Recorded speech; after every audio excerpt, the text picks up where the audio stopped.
సామెతల గ్రంథం 4వ అధ్యాయం 23వ వచనం. నీ హృదయములో నుండి జీవదారులు బయలుదేరును, కాబట్టి అన్నిటికంటే ముఖ్యంగా నీ హృదయమును భద్రంగా కాపాడుకొనుము. మరలా చదువుతానండి. నీ హృదయములో నుండి జీవదారులు బయలుదేరును, కాబట్టి అన్నిటికంటే ముఖ్యముగా నీ హృదయమును భద్రంగా కాపాడుకొనుము. దేవుడు మనకి రాయించిన మాటలో ఒకటి ఏంటంటే, మన హృదయం నుంచి ఏం బయలుదేరుతాయి? జీవదారులు బయలుదేరుతాయి. కాబట్టి అన్నిటికన్నా ఎక్కువగా హృదయాన్ని జాగ్రత్తగా కాపాడుకోవాలట. అన్నిటికన్నా అంటే ఇక ఏ అవయవం కంటే, లేదా ఏ ఆస్తిపాస్తుల కంటే, ఏ పేరు ప్రఖ్యాతల కంటే, వేటికంటే హృదయాన్ని జాగ్రత్తగా కాపాడుకోవాలట. ఇది చాలా విచిత్రమైన వచనం. ఈ వచనం ఒక్కటే తీసి ఏదన్నా పేపర్ మీద రాసి డాక్టర్ గారికి చూపించాం అనుకోండి, వైద్యం తెలిసిన అతను ఎవరికైనా చూపించాను, బాగా రాశారండి, ఎవరో కరెక్ట్ అండి. జీవదారులు అంటే రక్తం, హృదయం నుంచి. హృదయం అంటే ఏంటి? రెండు కదా, హృదయం గుండె హృదయమే, హార్ట్ మైండ్ హృదయమే, రెండింటినీ హృదయం అనే అంటాం. నా హృదయంలో ఆలోచించాను, మైండ్ అది మనసు. నా హృదయం నొప్పిగా ఉంది, గుండెది పార్ట్. శరీర అవయవము హృదయమే, మనసు హృదయమే, ఒకే పేరుంది రెండింటికి. ఆయన ఏం చెప్తాడంటే, కరెక్ట్ అండి, రక్తదారులు అవే కదా ప్రాణం ఇచ్చేయి మనకి, గుండెలోంచి మరి రక్తదారులు కదా వెళ్తాయి. ఈయనేం చెప్పాడు? జీవదారులు. అసలేమి వెళ్తాయి? అవయవంలోంచి అయితే పార్ట్లోంచి, బాడీ పార్ట్, శరీర అవయవం అయిన గుండెలోంచి ఏమి వెళ్తాయంటే రక్తదారులు వెళ్తాయి. కాబట్టి ఈ రక్తదారుల వల్లే మనకు ఆరోగ్యం, మన ప్రాణం అంతా నిలిచి ఉంటుంది. కాబట్టి గుండెని జాగ్రత్తగా కాపాడుకోవాలంటే చెప్పింది కరెక్టే, హృదయాన్ని జాగ్రత్తగా కాపాడుకోవాలి. ఎలా కాపాడుకోవాలి అంటే వాళ్ళు చెప్తారు, వాకింగ్ చేయాలా, పొద్దున్న సాయంత్రం వాకింగ్ చేయాలి, ఆయిల్ వస్తువులు ఎక్కువ తినకూడదు, తర్వాత ఫుడ్ మంచిది తీసుకోవాలి, కొవ్వు ఎక్కువ ఉన్నాయి తీసుకోకూడదు, టెన్షన్ వచ్చినప్పుడు టెన్షన్ పడకూడదు. అది అవుద్దండి. ఇప్పుడు ఓకే, ఇవన్నీ ఓకే, వాకింగ్ కుదురుతుంది, ఫుడ్ అంతా కుదురుతుంది, టెన్షన్ వచ్చినప్పుడు టెన్షన్ పడకుండా ఉన్న కుదురుతుంది. అది నాకు తెలీదు. కొట్టినప్పుడు నొప్పి ఫీల్ అవ్వకంటే అంతే, అది ఎలాగో సాధ్యం అవుతుంది నాకు తెలీదు. వాళ్ళు చెప్తారు ఎక్కువ పెద్దగా తీసుకోకండి, ఫ్రీగా తీసుకోండి, లైట్ తీసుకోండి, ఎక్కడ అవుతుంది, అలా అవుతుంది చెప్తారు వాళ్ళు. ఎందుకంటే హృదయం అన్నిటికన్నా ముఖ్యమైనది, దానిలోంచి రక్తదారులు బయటకు వస్తాయి. కాబట్టి దాన్ని కాపాడుకోవాలని డాక్టర్ చెప్తారు. వాళ్ళ దృష్టి హృదయం వేరు, దేవుడు చెప్పే హృదయం వేరు. ఇదేంటి? అది గుండె, దానిలోంచి నిజంగానే రక్తధారులు ఈ నాళాల్లోకి, రక్తనాళాల్లోకి రక్తం ప్రవహిస్తుంది. రక్తదారులు అన్నాడు. అందుకే రక్తం ప్రవహిస్తుంది. ప్రవహించినప్పుడు శరీరం జీవం కలిగి ఉంటుంది, ఆరోగ్యం కలిగి ఉంటుంది. మన మనసు, ఆ మనసులోంచి ఏమొస్తాయంటే జీవదారులు వస్తాయి, గుండెలోంచి రక్తదారులు వస్తాయి. మన మనసు, హృదయాన్ని, మనసు హృదయం. నేను అలా చెప్తానే, మీరు కన్ఫ్యూజ్ అవ్వద్దు. శరీర అవయవాన్ని గుండె అందాం, మనసుని హృదయం అందాం. హృదయం అని నేను అన్నప్పుడు గుండె రాకుండా ఉంచుకోండి మీ మైండ్లోకి, రైట్?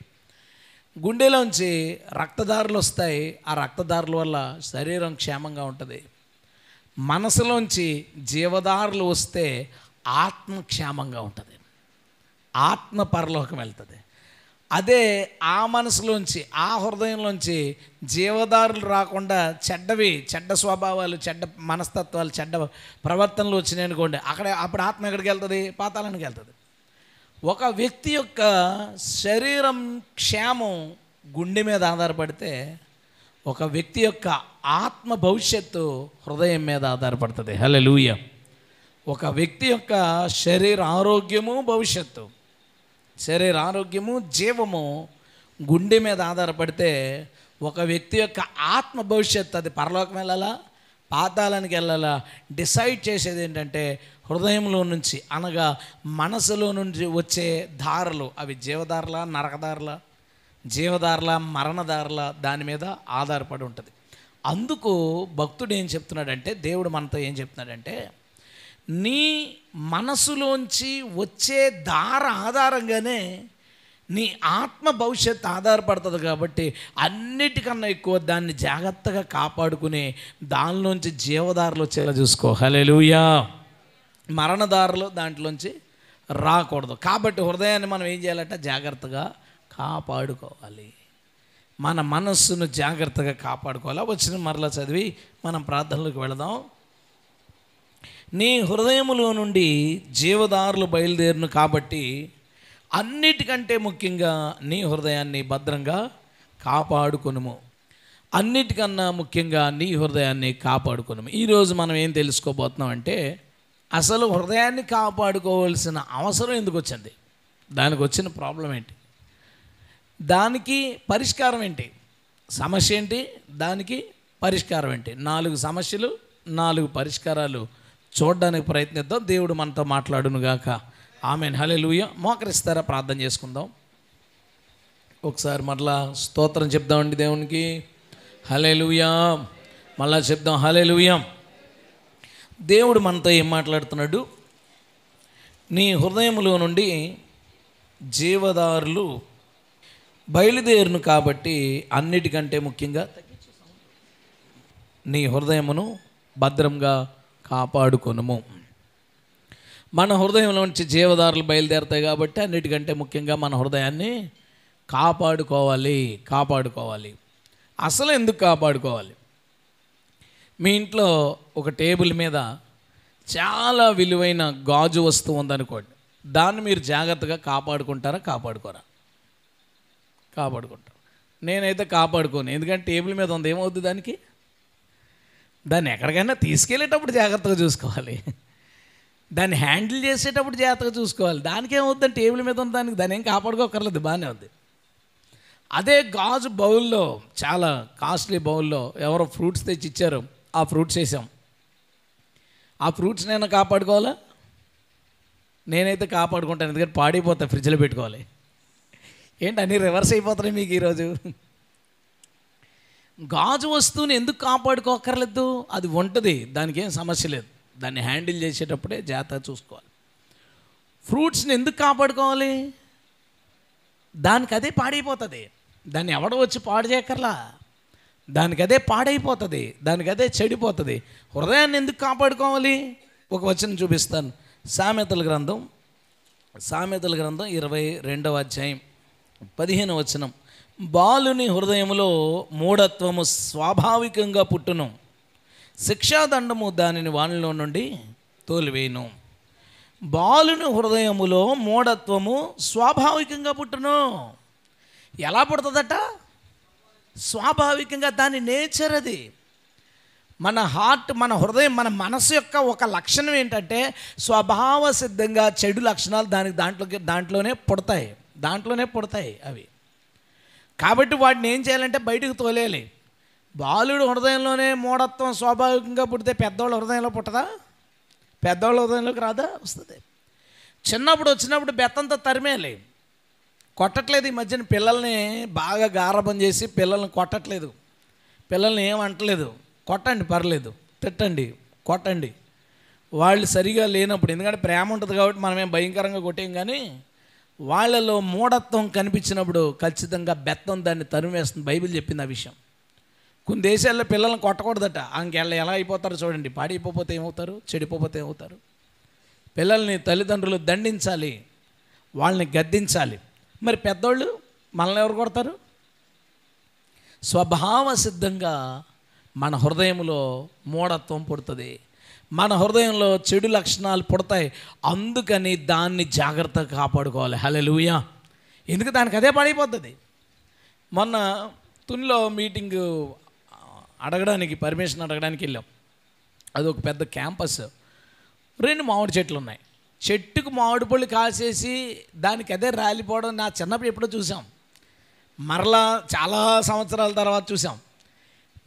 చెట్టుకు ముగ్గిపోయిన, చెట్టుకున్న కింద ఓ చెట్టు కింద 100, ఓ చెట్టు కింద 150 ఫ్రూట్స్ మామిడి పళ్ళు ముగ్గిపోయి పడిపోయినాయి.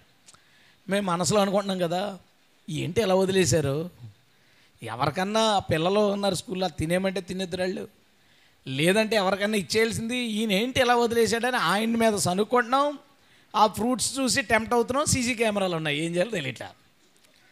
పర్మిషన్ అడగడానికి వచ్చి సీక్రెట్గా సైలెంట్గా మామిడి పళ్ళు చెప్పకుండా తినేస్తే పర్మిషన్ దొరుకుద్దా? దొరకదు. కానీ ఆ మామిడి పళ్ళు మరి ఎప్పుడు చూడలేదు అలాంటివి. చెట్టుని బుగ్గిపోయి రాలిపోయి ఇంత ఎత్తుకుండిపోయినాయి. మాతో వచ్చిన ఒక అతను తెగించి ఓ మామిడి పండు పెట్టుకుని చెట్టు వెనక్కి వెళ్ళిపోయాడు. ఇంకా ఆయన వెళ్తే మనం ఏం చేస్తాం, నేను 4 వేసాను. అలా ఒకడు 4 వేసి 5 వేసి 2 వేసి 3 వేసి తినేసినప్పుడు ఒక చెట్టుకి రౌండ్గా ఉంది, చాలా దాన్ని బింది మామిడి అంటారంట, బిందులాగా ఉంది. తిన్నాను, నేను తిన్నాను. సడన్గా ఆయన పీటర్ గారు చూసుకోండి పురుగులు ఉన్నాయన్నాడు. అప్పుడు దాకా ఎన్ని తినేసాం మనకు తెలీదు. ఈ కాయకి ఎక్కడ ఒక చిన్న హోల్ లేదు, లోపల పురుగు ఉంది. హౌ, ఎందుకు, ఎలా జరిగింది? స్వభావ సిద్ధంగా ముగ్గిన దానిలో పురుగులు పుడతాయి, స్వభావ సిద్ధంగా జరుగుతుంది. అందుకే దాన్ని మనం కాపాడుకుంటాం. మన హార్ట్ కూడా అంతే, మనం కూడా అంతే. స్వభావ సిద్ధంగా చెడు మనలో పుడుతుంది. ఎందుకు పుడుతుంది? దానికి ఆ స్వభావం ఎందుకు వచ్చింది? నేను మామిడి పండు ఎగ్జాంపుల్ ఎందుకు చూపించాను అనుకున్నారు? ఆ పండు నుంచే వచ్చింది ఆ స్వభావం. ఆదామవ్వలు ఆ పండు తిన్నప్పుడు మంచి చెడ్డల జ్ఞానం వచ్చేసింది మనకి. ఏది చెడు ఏది మంచు, ఇది చేస్తే ఎలా ఉంటుంది, అది చేస్తే అంతా తెలిసిపోయింది మనకి. చెడులో ఉన్న ఎంజాయ్మెంట్, మంచిలో ఉన్న ఎంజాయ్మెంట్ అన్నీ అర్థమైపోయినప్పుడు మనిషి ఒకసారి దీన్ని ఒకసారి దాన్ని సెలెక్ట్ చేసుకుంటాడు. ఆ పండు వల్ల దాన్ని వచ్చింది కాబట్టి నేను మళ్ళీ ఫ్రూట్ ఎగ్జాంపుల్కి వచ్చాను అనమాట. నాకు అది బాగా కనెక్ట్ అయింది. సో స్వభావ సిద్ధంగా మనలో చెడు లక్షణాలు పుడతాయి కాబట్టి చెక్ చేసుకోవాలి. ఏం తోలివేస్తుంది? దండం. మనల్ని పక్క నుండి తిట్టే బ్యాచ్ ఉంటుంది. ఈ మధ్యన ఏంటంటే అత్తగారు మాట తిట్టింది అనుకోండి, కోళ్ళ ఇంట్లో ఉంటలా వెళ్ళిపోతుంది. ఆ తిట్టేవాళ్ళు ఉన్నప్పుడే మనలో స్వభావ సిద్ధంగా పుడుతుంది, ఆ చెడు పోతుంది. అత్తలతో తిట్టించుకోమని చెప్పట్లేదు, అత్తల్ని తిట్టమని చెప్పట్లేదు, అలా ఎంకరేజ్ అయ్యారు కనుక అత్తలు ఉన్నవాళ్ళు. నేను అనేది మనిషి దారి తప్పుతున్నప్పుడు వాళ్ళని గద్దించే వాళ్ళు ఉండాలి, వాళ్ళని తిట్టేవాళ్ళు ఉండాలి. ఇప్పటికీ మా అమ్మ రే తినవా అని అడుగుతూ వెళ్ళిపోతుంటే, తినను నిజం చెప్పు అంటది. తినలేదమ్మా, తినకపోతే ఏమవుతారా తిట్టేస్తుంది మా అమ్మ నన్ను. ఇప్పటికి తిడతాడు. రే పడుకున్నావా, మా నాన్న పైకి వస్తాడు, రూమ్ అంతా అన్నీ చూసుకుంటాడు, ఏట్రా ఇది తిడతాడు, వెళ్ళిపోతాడు. తిట్టేవాళ్ళు ఉండాలి మన దగ్గర. ఇంకో ఇంటికి పోయామంటే చక్క మా అమ్మ తిట్టదో, మా అత్తగారు తిట్టదో, మా నాన్నగారు ఏమనరు, మామయ్య గారు ఏమనరు అని అనుకున్నారనుకోండి. నేను మా ఆవిడ మాలో మూఢత్వం వస్తే, అజ్ఞానం వస్తే చెప్పేవాళ్ళు ఎవరున్నారు? పెద్దవాళ్ళు. మనకెవరున్నారు? మన ఫ్రెండ్స్, మన సహవాసం, మన సేవకులు, మనకంటే ముందు నుంచి ప్రభువులో ఉన్నవాళ్ళు. వీళ్ళే మనలో సహజ సిద్ధంగా పుట్టే మూఢత్వాన్ని గురించి చెప్పి దాన్ని బయటికి పంపేయడానికి దోహదపడతారు. దేవుని స్తోత్రం. మనకు వాళ్ళని ఎవరు వద్దు, ఎవరితో మాకు సంబంధం లేదు, నేను బాగున్నాను, నేను బాగానే ఉన్నాను అనుకుంటే ఇది న్యాచురల్గా పుట్టేది కదా. ఇది దేనివల్ల జరగదు, న్యాచురల్గానే మన హృదయం చెడిపోతుంది. దానికి అదే పిల్లలు ఎదుగుతుండగా పాడైపోతారు, మనం వయసు పెరుగుతుండగా పాడైపోతాం. అంతే, బైబిల్ చెప్పింది ఆ మాట. స్వభావ సిద్ధంగా మూఢత్వం పుట్టును. మానవుల యొక్క ఆలోచన అంతా, హృదయ ఆలోచన అంతా చెడ్డది. ప్రభు చెప్పలేదు జలప్రలయానికి ముందు? వీళ్ళు మొత్తం అంతా చెడ్డ మనస్తత్వం కలిగి ఉన్నారు. ఎవర్రా చేశారంటే అది స్వభావ సిద్ధంగా పుడుతుంది. కాబట్టి మనం దాన్ని ఏం చేసుకోవాలి? ప్రొటెక్ట్ చేసుకోవాలి, కాపాడుకోవాలి. నీ హృదయంలోకి చెడు స్వభావ సిద్ధంగా పుడుతుంది కాబట్టి నీవు దాన్ని గమనించుకో. నీ ఆలోచనలు ఏమన్నా కొత్త ఆలోచనలు వస్తుంటే షేర్ చేసుకో, ఎవరితోన్నా మనకు తెలిసిన వాళ్ళతో షేర్ చేసుకున్నప్పుడు అరే అది కరెక్ట్ కాదురా, తప్పు, బాగుందిరా ఆలోచన చెప్పేవాళ్ళు ఉంటారు. నీ ఆలోచనలు కరెక్ట్ చేసేవాళ్ళు ఉండాలి నీకు. నువ్వు పొరపాటు చేస్తే నిన్ను గద్దించేవాళ్ళు ఉండాలి, నువ్వు తప్పు చేస్తే నిలదీసేవాళ్ళు ఉండాలి నీ పక్కన. ఇప్పుడు నాలాంటి పరిస్థితి ఉంది, నన్ను ఎవరు ఏమనరు, అది నాకు సమస్య. అది నాకు ఎప్పుడూ సమస్యే, అది నాకు ఎప్పటికన్నా నాకు నష్టం చేకూరుస్తుంది. అందుకని ఏం చేయాలి? ఇప్పుడు మోకాలేదు ప్రభా, ఏమన్నా ఉంటే కొట్టే ప్రభా, ఇంక ఎవరొకరితో దండించుకోకపోతే చెప్పాడు కదా దండం, శిక్షా దండం, దాన్ని తోలివేస్తుంది. మనుషుల్లో మనల్ని గద్దించేవాళ్ళు లేనప్పుడు దేవుడి కన్నా అప్పగించుకుని మనం ఎలా ఉన్నాము, మన హృదయం ఎలా ఉందో, దేవుని ఎదుట అది ఎలా ఉందో, అది దాని బుద్ధి ఎలా ఉందో గమనించుకోవాలి.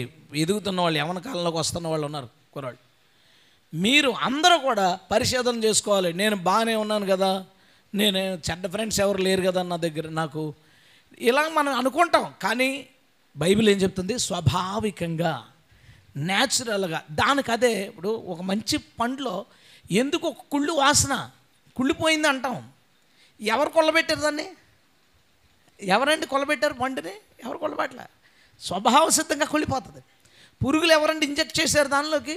లేదు, స్వభావ సిద్ధంగా అది. మనం ఏమంటే ఈడుపాడు చేసాడు మా అబ్బాయిని, పాడు చేసే సందర్భాలు ఉండొచ్చు, కానీ స్వభావ సిద్ధంగా చెడు పుట్టడానికి అవకాశం ఉంది. కాబట్టి మీ పిల్లల్ని పరిశోధన చేసుకోండి. పెద్దవాళ్ళం మనకి మనమే పరిశీలన చేసుకుని, మనకు మనమే పరీక్ష చేసుకుంటూ, ఆప్తుల్ని మనం దగ్గర పెట్టుకుని, మనల్ని గద్దించే వాళ్ళని మన దగ్గర పెట్టుకోవాలి, మనల్ని ఖండించే వాళ్ళని మన దగ్గర పెట్టుకోవాలి. వాళ్ళ మాటల్లో కొంత నిజం ఉండి కొంత అబద్ధం ఉన్నా, అబద్ధం పక్కన పెట్టేసిన ఆ నిజాన్ని తీసుకుని మనల్ని మనం కరెక్ట్ చేసుకోవడానికి ఎప్పుడైతే రెడీగా ఉంటామో డెఫినెట్గా అది మనకు ఉపయోగపడుతుంది. దేవుని స్తోత్రం.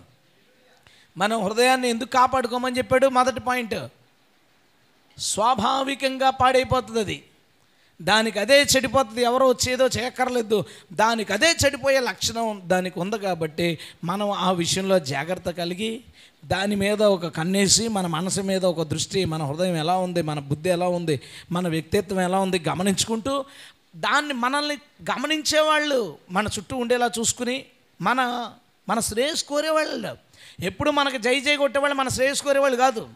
మనం ఎలా ఉన్నామో, మంచి చేసాము, వెరీ గుడ్, కరెక్ట్గా లేదా, ఇది కరెక్ట్గా లేదనిపిస్తుంది, లేదు ఇది తప్పు చేస్తున్నావు అని చెప్పేవాళ్ళు మన దగ్గర ఉండేలాగా ప్లాన్ చేసుకోండి. లేదా సాధ్యమైనంత వరకు మోకరించి ప్రభు దగ్గర మిమ్మల్ని మీరు పరిశీలన చేసుకోండి. ఏ చెడు లక్షణం, ఏ చెడ్డ వేరు మనలో మొలిచిందో దాన్ని గుర్తుపట్టి, అది మొలిచినప్పుడు ఎప్పటికప్పుడు పీకి పారేసుకున్నాం అనుకోండి, మన హృదయం అనే పొలం క్షేమంగా ఉంటుంది. దేవునికి స్తోత్రం. నెంబర్ 2, ఇర్మియా గ్రంథం. మనకి బాగా తెలిసిన మాట ఇది. అసలు ఎందుకు హృదయాన్ని కాపాడుకోవాలి అంటే 17వ అధ్యాయం ఇర్మియా గ్రంథం 9వ వచనం, హృదయము అన్నిటికంటే మోసకరమైనది. చాలండి. హృదయం ఎలాంటిదంటండి? మోసకరమైంది కాదు. ఏం చదివారు బైబిల్ సరిగ్గా? అన్నిటికంటే వదలకూడదు. హృదయం అన్నిటికంటే మోసకరమైందంట. ఏమంటాడు? చాలా దుర్మార్గుడు అంటే ఆడికంటే నీ హృదయం మోసకరమైంది, అన్నిటికంటే మోసకరమైంది, అందరికంటే మోసకరమైంది. లేదండి, నా హృదయం చాలా మంచిదండి, నన్ను ఎప్పుడు మోసం చేయలేదండి అనుకునేలాంటి ఒక మాట చెప్తాను. ఇక్కడ ఎప్పుడైనా మన పరమగీతం చదువుతున్నప్పుడు ప్రేమ సూచనలు చెప్పాలనుకున్నప్పుడు పల్లెసీమలకు వెళ్ళి, లేదా మన ప్రాంతాల్లో కొంతమందికి సువార్త చెప్పాలి, ప్రభు గురించి చెప్పినప్పుడు ప్రేమ సూచనలు తెలియజేయడం అనగానే మన హృదయంలో లోపల నచ్చబడి, ఏంటి ప్రభా, నేను నలుగురికి సువార్త చేయలేకపోయాను, నేను ఈసారి ఖచ్చితంగా ఈ వారంలో సువార్త చేస్తాను, 2-3 ఇళ్ళకైనా వెళ్ళి, లేదా నాకు దొరికిన అవకాశం కొద్దీ చేస్తానని అయినప్పుడు నువ్వు ఏమనుకుంటావు అంటే, నీ మనసులో నేను మారిపోయాను, నేను వెళ్ళి సువార్త చేస్తాను. దేవుడు నాతో మాట్లాడాడు, నా హృదయంలో మార్పు కలిగింది, సువార్త చేయాలన్న తపన నాకు కలిగింది. మళ్ళీ వచ్చే ఆదివారం వరకు ఆ విషయం గుర్తు రాలేదు. ఎందుకు? అది ఏం చేసిందో తెలుసా? చర్చిలో ఉన్నప్పుడు నువ్వు మారిపోయారా, నువ్వు మారిపోయావు అంటే నువ్వు అనుకున్నావు, నేను మారిపోయాను అనుకున్నావు.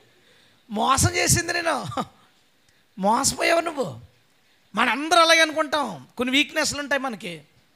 అది ఎప్పుడో సడన్గా సరిగ్గా తగిలింది వాక్యం, లేదా ఒక సిచ్యువేషన్ మన ముందుకు వచ్చింది, రాగానే బాధ వేసింది, లేదు నేను ఎలా బిహేవ్ చేయడం కరెక్ట్ కాదు, నేను ఇది మారిపోతాను, అయిపోయింది. 4 రోజులు, నెల రోజులు ఆ ఇబ్బంది రాలేదు. ఈసారి యామరపాటుగా ఉంటావు. మనం మారిపోయాం కదా ఆ విషయంలో, మనకేంటి ఇబ్బంది? యామరపాటుగా ఉంటావు, సడన్గా అందులో పడిపోయావు, ఆ పాపంలో పడిపోయావు, చేసేసావు ఆ పాపం.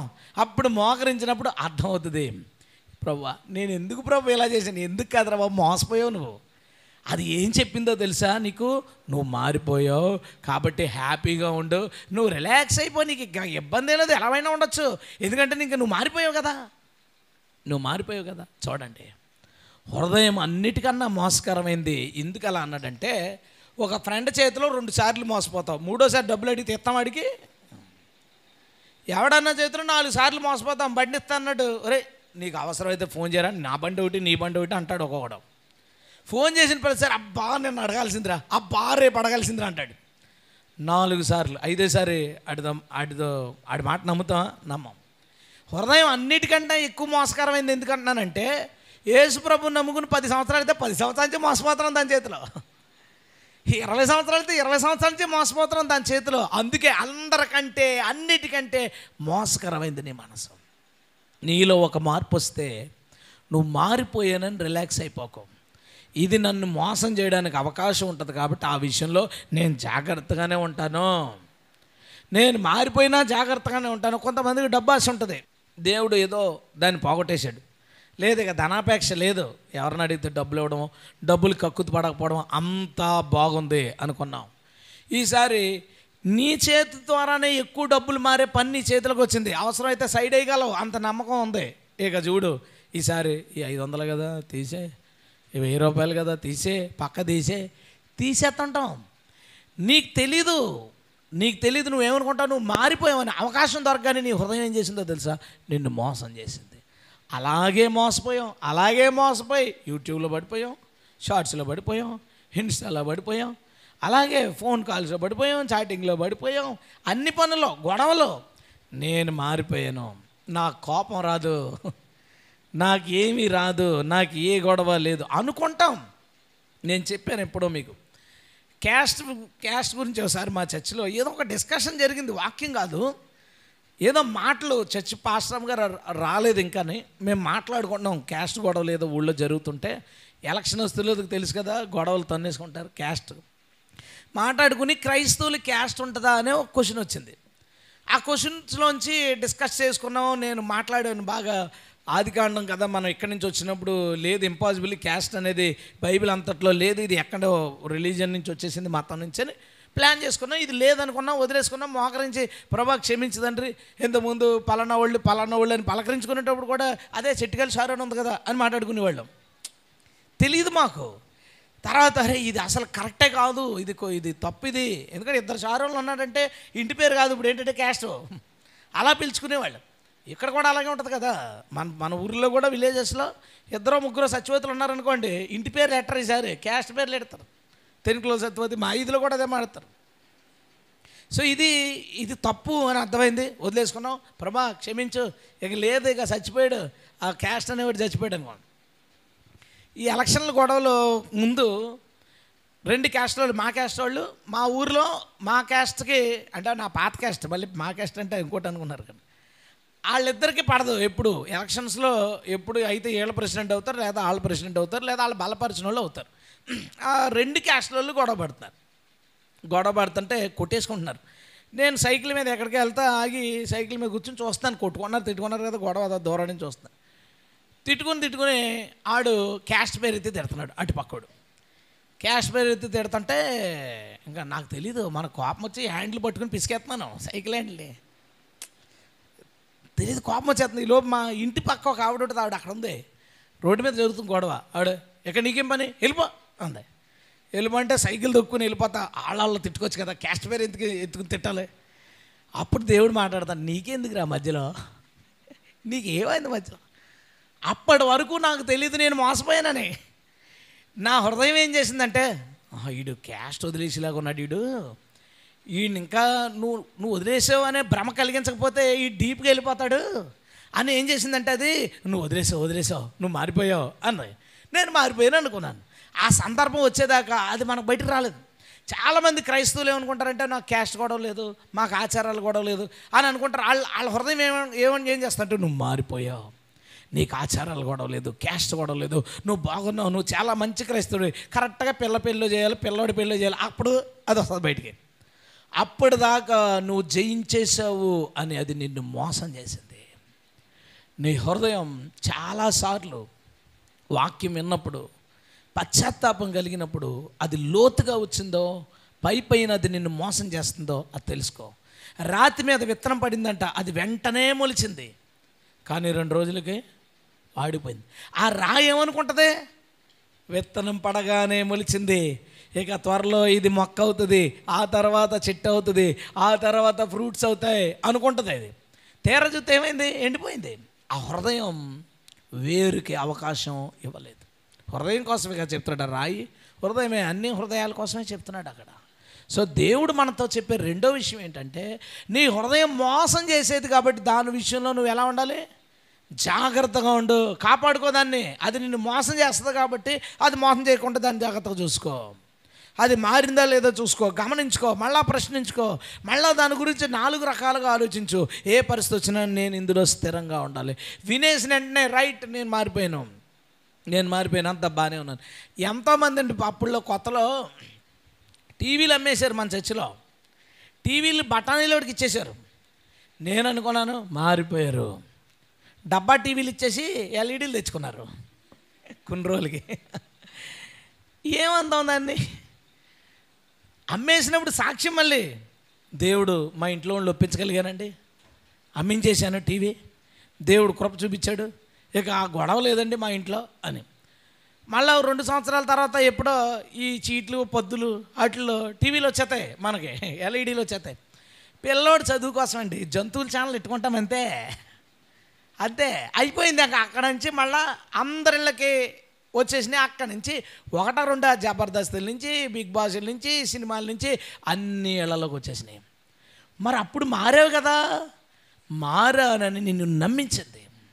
నిజంగానే నువ్వు మారితే మళ్ళీ దాని వైపు మనం చూడకూడదు. హల్లెలూయా. అది మారిన తర్వాత కూడా ఎలాంటిదో తెలుసా, మారిపోయాం అనుకున్నప్పుడు కూడా పాడిపోతుంది అది. అందుకనే మనం దాన్ని గమనించుకుంటా హృదయం ఎలా ఉంది, ఇది మళ్ళా ఆశపడుతుందా, ఆగిపో, ఆలోచన పడుతుందా, ఆగిపో. అది మోసం చేయడానికి ప్రయత్నించిన ప్రతిసారి నువ్వు జాగ్రత్త కలిగి ఉండకపోతే దాని చేతిలో మోసపోతావు, మళ్ళా లోపాల్లో పాపాల్లో పడిపోతావు. అందుకే బైబిల్ ఎలా చెప్తుంది, నీ హృదయంలో నుండి జీవదారులు పారును కనుక అన్నిటికన్నా ఎక్కువగా నీ హృదయమును కాపాడుకో. దేవునికి స్తోత్రం. హల్లెలూయా. ఎందుకు కాపాడుకోవాలి? నెంబర్ 1, స్వభావ సిద్ధంగానే చెడిపోద్ది కాబట్టి జాగ్రత్త.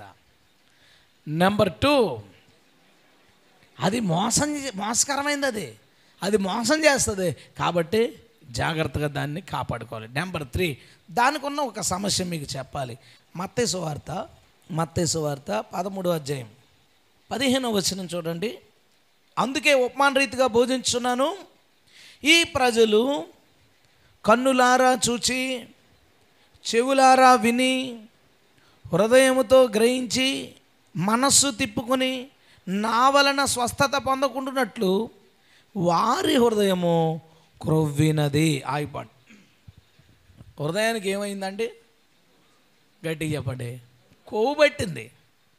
హృదయానికి కొవ్వు పట్టింది. అదొక ప్రాబ్లం ఉందంట హృదయానికి.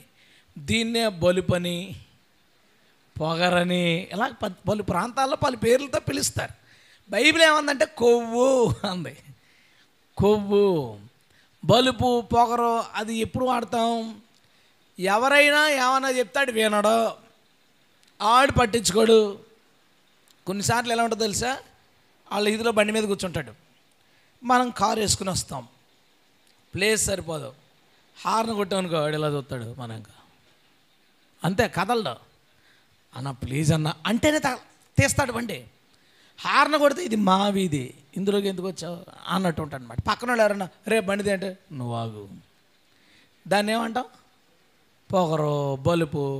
బైబిల్ లాంగ్వేజ్లో గట్టిగా చెప్పాలి ఈ మాట. కొవ్వు. ఎందుకు గట్టిగా చెప్పాలంటే మనలో చాలామందికి ఉన్న జబ్బు కాబట్టి ఇది. దాని గురించి చెప్పుకోవాలి మనం డెఫినెట్గా. ఇప్పుడు నేను ఏమన్నా చెప్పాను అనుకో, ఇప్పుడు ఇక్కడ ఎవరినైనా పిలిచి పర్సనల్ కూర్చోబెట్టి కొంచెం కరెక్ట్ కాదనిపిస్తుంది, సరిగ్గా చూసుకున్నాం అనుకో, ఇంటికి వెళ్ళిపోయి బాబోయ్ అన్నయ్య చెప్పాడు నిజమే, నేను అలాగే ఉన్నాను ప్రభా క్షమించు. లేదా ప్రవచనంలో దేవుడు చెప్పాడు అనుకో, ప్రభు మాట్లాడాడు. విశ్వాసం ఎవడన్నా వచ్చి సాయంత్రం కలిసి కూర్చొని మాట్లాడేప్పుడు చెప్పాడు అనుకో, అప్పుడు ఎలా తీసుకుంటావు? ఈడు చెప్తాడు సుత్తిగాడు, ఈడు చెప్పేసాడు, ఈడు గురించి మాకు తెలియదేటి. పాస్టర్ గారు చెప్పినప్పుడు ఒకలా తీసుకున్నాం, ప్రవచనం చెప్పినప్పుడు డోస్ కొంచెం ఎక్కువగా తీసుకున్నాం, విశ్వాసం చెప్పినప్పుడు పట్టించుకోలేదు. ఎందుకు చెప్పండి, గట్టిగా చెప్పండి, కమాన్. కొవ్వు పట్టినప్పుడు ఎలా ఉంటుందంటే, ఎదుటోడు చెప్పినప్పుడు అతడంటే మనకి ఇష్టమైతే, అతని మీద మనకి గౌరవం ఉంటే, అతడు మంచివాడైతే, అతడు మనకి చెప్పగలిగే స్థాయిలో ఉంటే మాత్రమే తీసుకుంటుంది కొవ్వు ఉన్న గుడ్డికాయ. మిగతా వాళ్ళు మనకంటే తక్కువ వాళ్ళైనా, లేదా పెద్ద కరెక్ట్గా లేకపోయినా, మనకు సంబంధించిన వాళ్ళు కాకపోయినా, ఎవరన్నా వచ్చి సూటిగా పోటుగా గద్దించారనుకోండి, ఎందుకు అలాగా అతను ప్రతి తప్పు అని అతను అదే ప్రసంగం నేను చేశాననుకో తీసుకుంటారు, అదే ప్రసంగం ఇంకొకటి చేశారనుకో తీసుకోరు. ఎందుకు? సౌండ్ సరిగ్గా రావట్లా, కొవ్వు. అది మ్యాటరు. హృదయాలు కొవ్వు పట్టినప్పుడు తప్పులు దిద్దుకోలేం, ఎవరైనా చెప్పినప్పుడు మన లోపాలు ఒప్పుకోలేం. దీన్ని ఈగో అని కూడా అంటారు. ఆ కొవ్వు పట్టిన వాళ్ళు అసలు ఒకరిని, మనకు ఒక విషయం తెలియలేదు, అడగాలి. ఒక ముసలామె ఉంది, మనం పెద్ద టిప్ టాప్గా ఉన్నాం, రూట్ మర్చిపోయాం, ఎటెళ్ళ ఆవిడని అడుగు, ఆవిడనొద్దు, ఆవిడ చదువుకోలేని ఆవిడని ఏమడుగుతాం మన స్థాయిలోంచి? లేదా మనకేదో బైబిల్ డౌట్ ఉంది, సంథింగ్ ఏదో ఉంది, ఎవరినైనా అడగాలంటే ఎంత ఈగో అడ్డొచ్చేస్తుందండి. అందరికీ కాదు, కొత్తగా బైబిల్ చదివే వాళ్ళకి ఈగో ఏముండదో తెలుసుకోవాలనుకుంటాడు. కొంచెం నాలెడ్జ్ ఉంది, బాగానే చదివారు బైబిల్ని, ఇంకా నెక్స్ట్ స్టాండర్డ్ ఏదో డౌట్ వచ్చింది, మన సంఘంలో ఎవరో ఒకరు చెప్పగలుగుతారు అని అనిపించినప్పుడు అడగడానికి నామోసి చాలా ఫీలింగ్ వస్తుంది. నేను మీకు ఒక విషయం చెప్తాను. బైబిల్లో ఏది తెలుసుకున్నా ఇందాక అన్నాను కదా, ప్రతిదీ గొప్పదే, దేవుని స్తోత్రం. ఆ గొప్ప విద్య తెలుసుకోవడానికి నేర్చుకోవడానికి ఎవరి దగ్గర తగ్గిపోయి అడిగినా తప్పే కాదు. తగ్గిపోయి అడిగాడు తప్పేం కాదు. ఒకసారి ఒక బ్రదరు 950 సార్లు బైబిల్ చదివాడు, తర్వాత 1000 సార్లు అతను లేడు. మా ఇంటికి వచ్చారు, తెలుసుకున్నారు, వచ్చారు, కానీ ఆయన ఎన్నిసార్లు బైబిల్ చదివాడని తెలియదు. మాట్లాడుకున్నాం, కొన్ని పాయింట్స్ అన్నీ నేను తీసినవి, నేను ఎప్పుడో మాట్లాడి ఆలతీలతో మాట్లాడి అన్నీ తీసుకుని పుస్తకాల విషయాలు చాలా మాట్లాడి చాలా బాగా చెప్పారు. అలా ఆయన అన్నిసార్లు బైబిల్ చదివారన్న విషయం మధ్యలో చెప్పాడు. రెండోసారి మళ్ళీ నన్ను కలడానికి వచ్చేటప్పటికి లిస్ట్ రాసుకున్నాను ఫోన్లో, డౌట్లు అడగడానికి. నాకు అసలు ఫీలింగ్ లేదు. నేను పాస్టర్ని, మనల్ని ఎత్తుక్కుని వచ్చిన వాడి దగ్గర మనం డౌట్ అడగాలంటే ఎంత కొవ్వు లేకుండా ఉండాలి గుండెకాయ, తెలుసుకోండి. మనల్ని ఎత్తుక్కుంటూ చాలా టాలెంటెడ్, చాలా తెలివైనడు అలాగేలా అనుకున్న ఒక పర్సన్ మన దగ్గరికి వచ్చినప్పుడు మనం కూడా కూర్చుని 4 డౌట్లు అడగాలి అంటే నాకు ఆరాటం ఏంటి, ఇన్నిసార్లు చదివాడంటే ఈయన ఖచ్చితంగా ఈ ప్రశ్నలకు నా దగ్గర సమాధానం, ఆయన దగ్గర సమాధానం ఉంటుంది. అడిగే నాకు దొరకలేదు సమాధానాలు, అది వేరే విషయం. కానీ అడగడానికి నాకు ఇబ్బంది లేదు. అంటే ఇప్పుడు కూడా కాదండి, నాకు తర్వాత దొరికినాయి, మీరేం కంగారు పడదు, నాకున్న డౌట్లు నాకు దొరికినాయి. కానీ అడగడానికి నాకు ఏ ఇబ్బంది దొరకలే, ఏ ఇబ్బంది లేదు. ఎవరైనా పక్కన కూర్చున్నప్పుడు మీ ఎక్స్పీరియన్స్లో ఏంటండి, మేము నేర్చుకుంటామని చెప్పండి సార్. మనమేం గొప్ప సాధించలేదు, మనలో ఎవరం ఏమీ గొప్పగా సాధించలేదు.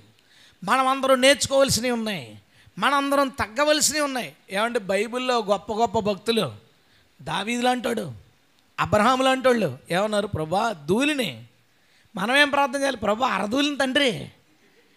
ఎందుకు ధూళి అనడానికి వాళ్ళు ధూళి చెప్పేసుకున్నారు, మనం ధూళి అనుకుంటే వాళ్ళు పక్కన అయిపోతాం, సమానం అయిపోతాం. ఇప్పుడు సమానం ఎక్కడ అవుతాం, కుదరదు కదా. ప్రభా అరధూళం, ప్రభా అరపురుగులం, ప్రభా అర రేణువులం, ప్రభా. ఇదేం మాట వరుస కాదు, నిజంగా నీ స్వభావం అలా ఉండాలి. కానీ హృదయానికి ఏమవుద్దంటే కొంచెం తెలుసుకునే కొద్దీ, నేర్చుకునే కొద్దీ కొవ్వు పడుతుంది. మన చర్చికి ఎవరన్నా వాక్యం చెప్పాలనుకున్నప్పుడు వాళ్ళు కంగారు పడిపోతుంటారు. ఏంటంటే తెగనేశారు, వీళ్ళు ఎలా తీసుకుంటారని. మ్యాక్సిమము వాక్యం వినేటప్పుడు అయితే పెద్ద కొవ్వు కనపడలేదు, వింటారు బాగానే. అది సింపుల్ మెసేజ్ అన్నా సరే, అది మనకు ఉపయోగపడే, సింపుల్ ఏముందండి, మనకు ఉపయోగపడేది ఎంత సింపుల్ అయినా అది మనకు ఉపయోగపడుతుంది. ఎంత గొప్ప మెసేజ్ చెప్పినా నాకు ఉపయోగపడుతుంది, నాకు ఎందుకు, సో తీసుకుంటారు. కానీ వాళ్ళ ఫీలింగ్ ఏముంటుందంటే వీళ్ళు గుండెకాయలు కొవ్వట్టేసి ఉంటుంది, చాలా పెద్ద రేంజ్ మెసేజ్ చెప్తే కానీ పని అవుదేమో అనే ఫీలింగ్ వచ్చేవాళ్ళు కొంతమందికి ఉంటుంది. నా క్వశ్చన్ ఏంటంటే వాళ్ళకి అలా అనుకోవడం గురించి కాదు, మనలో ఎవరైనా అలా ఉన్నామా, మనం జడ్జి చేసుకుంటా కూర్చున్నామా, ఏదైనా వినేటప్పుడు నేర్చుకునేటప్పుడు పెద్ద బాగా చెప్పలేదు, ఈ పాయింట్ ఇలా కంటే ఇలా చెప్తే బాగుండేది. బుర్రకాయలు పెరిగిపోయినాయి కదా, తెలివితేటలు పెరిగిపోయినాయి కదా. బాగా పాడేవాళ్ళకి, బాగా వాయించేవాళ్ళకి, బాగా చెప్పేవాళ్ళకి, బాగా చదివేవాళ్ళకి, బాగా పరిచర్య చేసేవాళ్ళకి, బాగా దేవుళ్ళు ఉండేవాళ్ళకే పడుతుంది కొవ్వు. ఏమీ లేనాడు ఉన్నాడు ఇంకో, ప్రభా నాకు నేర్పించి, ప్రభా నాకు తెలియజే, ప్రభా ఆడికి కొవ్వు ఉండదు, ఆడికి ఏం కొవ్వు ఉండదు. ఆడి పాడేటప్పుడు టెన్షన్గా తీసుకుని పాడి ఆ కాంగో చూసుకుంటా, జనాలు చూసుకుంటా పాడతాడు. వీడికి అంతా వచ్చిన తర్వాత వీడి కొవ్వు బాబోయేడికి. నేను చెప్పేది బాగున్న వాళ్ళకే పడుతుంది, అది నిజమే కదండి. బాగా ఆకలి పేదవాడికి కొవ్వు ఏముంటుంది, శుభ్రంగా 3 పూటలా తినడానికి ఏ లోటు లేకుండా ఏసీలు కార్లు ఉన్న వాళ్ళకే కదా కొవ్వు పడుతుంది. అలాగా టాలెంట్లు ఉన్న వాళ్ళకి, వాక్యం చెప్పగలిగిన వాళ్ళకి, బైబిల్ చదివే వాళ్ళు, ఇలాగ కొంత 4-5 స్టెప్పులు క్రిస్టియానిటీలో ముందుకేసిన సీనియర్లకి, ఇలాంటి వాళ్ళకి, వరాలు ఉన్న వాళ్ళకి, ఇలాంటి వాళ్ళకి ఆ కొవ్వు పడుతుంది. జాగ్రత్తగా చెక్ చేసుకో. ఎవరైనా ఒక మాట అంటే ఫీల్ అయిపోవడం, నేర్చుకోవడానికి ఎవరి దగ్గరికన్నా వెళ్ళి ఒక మాట, వాళ్ళు ఒక ప్రశ్న అడగడానికి ఈగో, మనసు ఇది నామోషిగా ఫీల్ అవడం, ఇలాంటివి నీలో ఉంటే, నువ్వు గొప్పోడు అనే భావన నువ్వు కలిగి ఉంటే జాగ్రత్త. ఆ జబ్బు పేరు కొవ్వు. బైబిల్లో మాట అంటది, మీలో ప్రతి ఒక్కరూ తాను ఎంచుకొనదగిన కంటే ఎక్కువగా ఎంచుకోవద్దు. దేవుడు మనతో చెప్పిన మాట. నీకో రేంజ్ ఉంది, నీకో స్థాయి ఉంది, దానికంటే ఎక్కువ ఫీల్ అయిపోక నువ్వు. నాకు చాలా వచ్చు, చాలా తెలుసు, చాలా, చివరికి ఏమవుతుందంటే భంగపాటు పడతాం, అవమానించబడతాం. అంతే. మనం డిబేట్లకు వెళ్తామా, నన్ను చూసి అయిపోయి రోజు అనుకుంటాడు. ఆడు కొవ్వు ఉంది, మనకు లేదు. అయిపోయిన తర్వాత భంగపాటు మనందరం కూడా ఎక్కడన్నా, ఇప్పుడు నేను మీకు చెప్పాను లేదో, ఒకసారి కాకినాడలో చర్చ్ వర్షిప్ నడిపించేవాడిని నేను. పొద్దున్న అక్కడ నడిపించి మధ్యాహ్నం మా చర్చికి వచ్చేవాడిని. నాకు కాంగోలో ఒక 5-6 స్టెప్పులు వచ్చి అంతే. దాన్ని అటు తిప్పి ఇటు తిప్పి కొడతాం. ఆ చర్చిలో వాళ్ళకి అప్పుడు దాకా చర్చ్ లేదు, ఇంట్లో ఆరాధన చేసుకునేవారు అంటే వాళ్ళు. నేను దేవుడి దేవాలకు కట్టాం. ఆ చర్చి నడిపించడానికి ఫస్ట్ రోజు కాంగో దగ్గర కూర్చొని కొడతా అందరికీ చూస్తున్నాను. కాంగో బిట్లు వీళ్ళకి రాదులే అనుకుని కాంగో ఉందంతే. అయిపోయింది. ఆరాధన నడిపించాలి. మైక్ నేను తీసుకున్నాను. ఎంత కుర్రగాడు ఎక్కి కూర్చున్నాడు, ఓదర కొట్టేశాడు కాంగోనాడు. అనిల్ అనే అబ్బాయి పెద్దవాడు అయిపోయాడు, చెతక్ కొట్టేశాడు బీట్లు.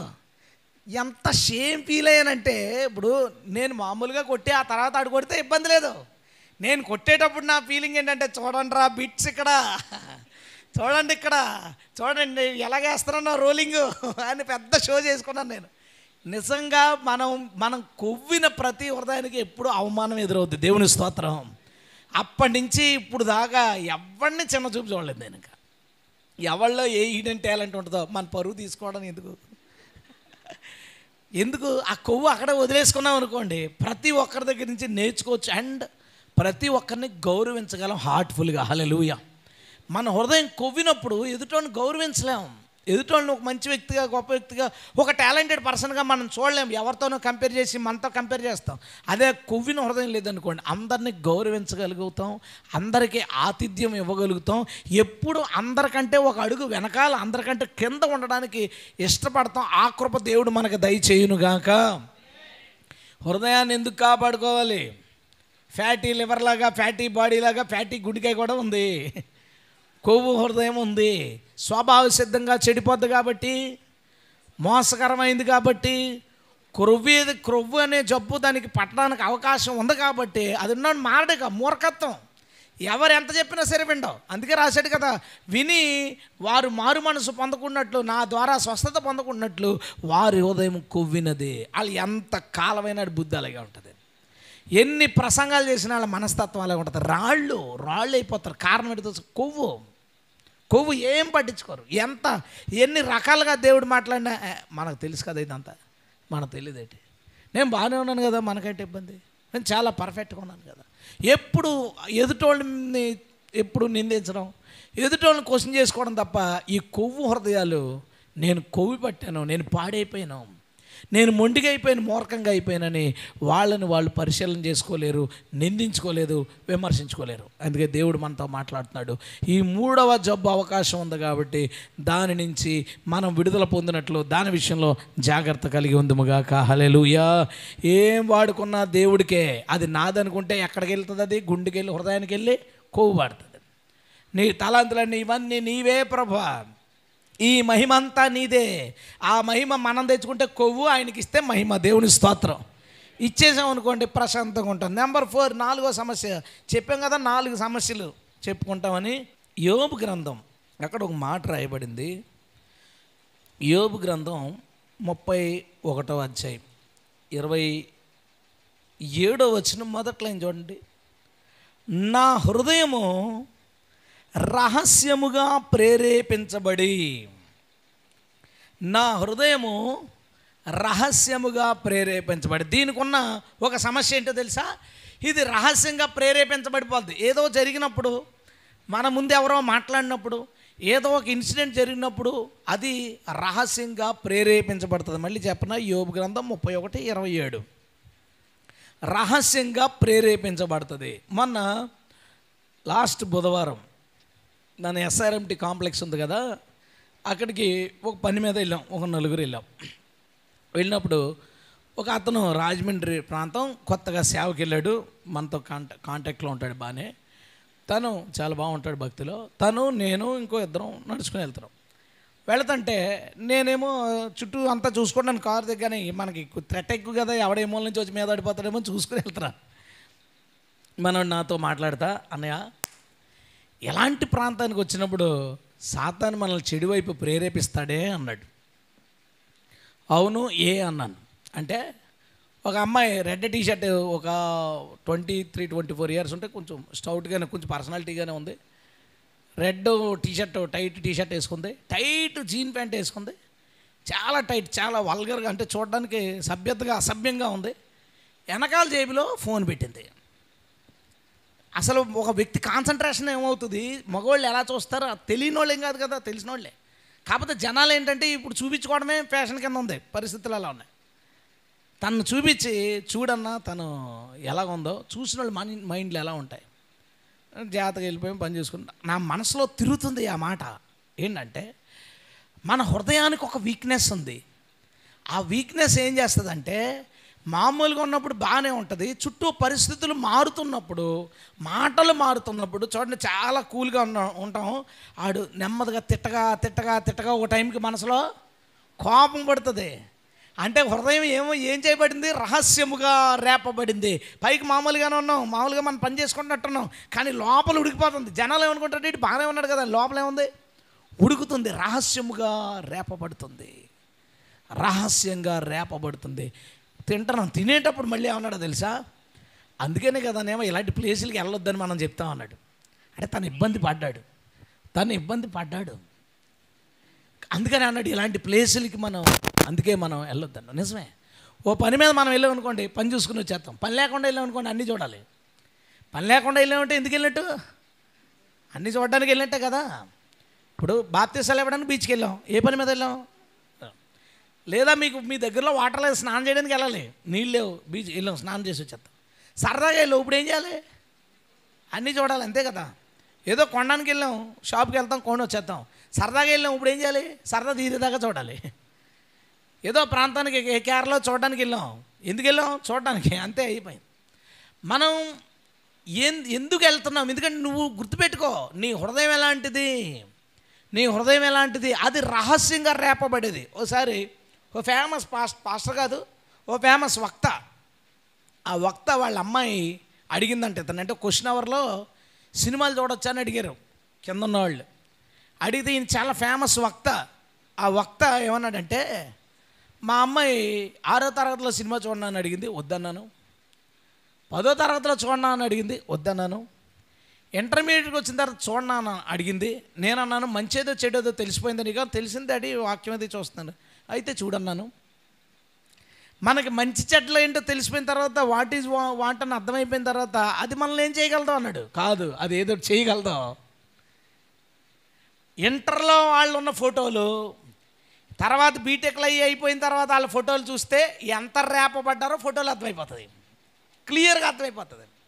ఎందుకురా చెడిపోయారు, ఎందుకురా పాడైపోయారు, ఎందుకు అలా తయారయ్యారు, ఎందుకు ఆ మేకప్లు, ఆ రంగులు గింగులు హడావిడి మొత్తం అన్యజనులు, లోకంలో చెడిపోయిన అనుజనులు, మళ్ళీ మామూలు అనుజనులు కాదు, వాళ్ళు చాలా నీట్గా ఉండేవాళ్ళు ఉన్నారు.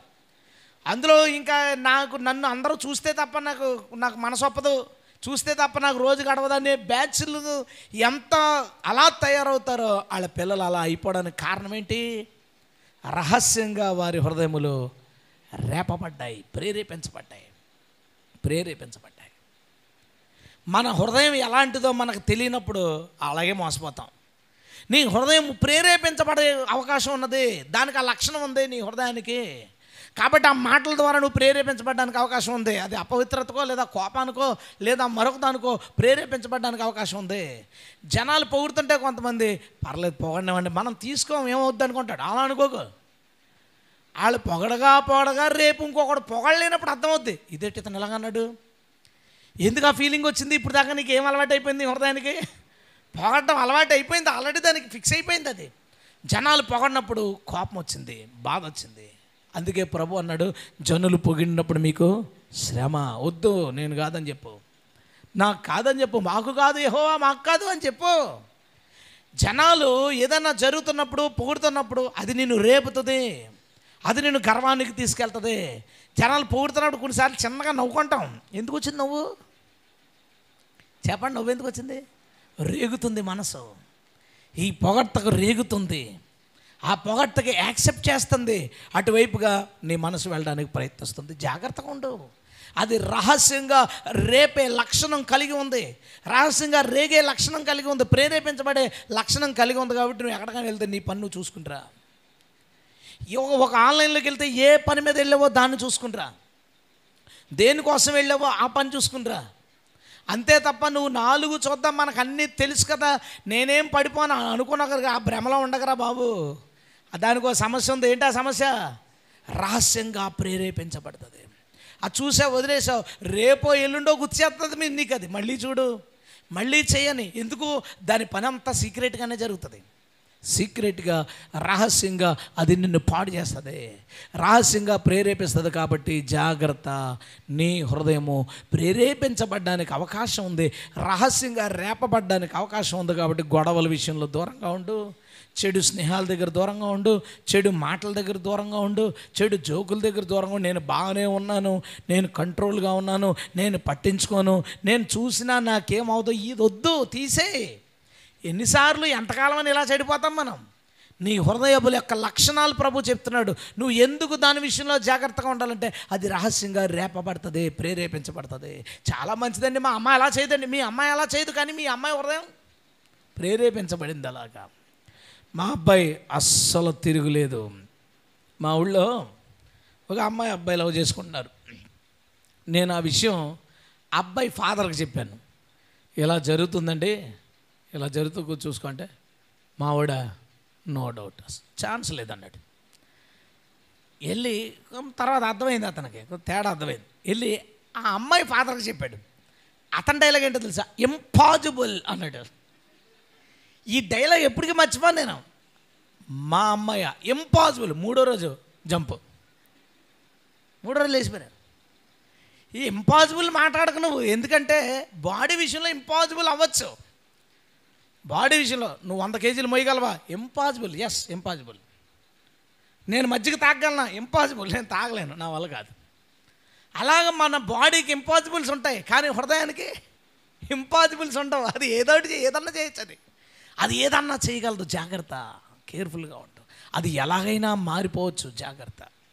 అది ఎలాగైనా, ఎన్ని రకాలుగైనా అది తిరిగిపోతుంది.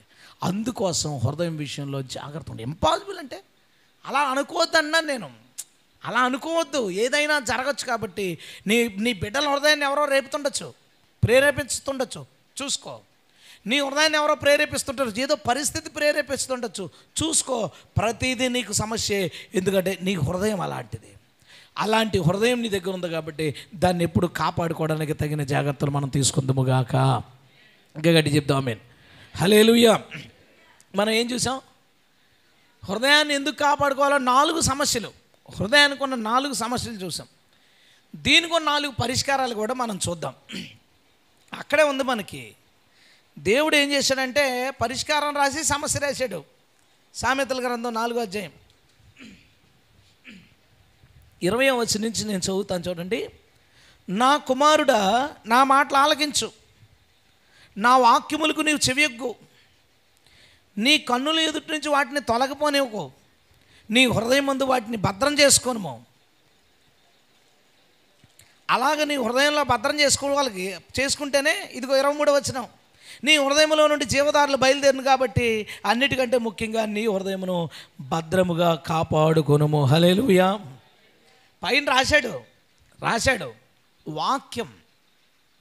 వాక్యం మన హృదయంలో ఉండాలి. ఇది మొదటి ట్రీట్మెంట్.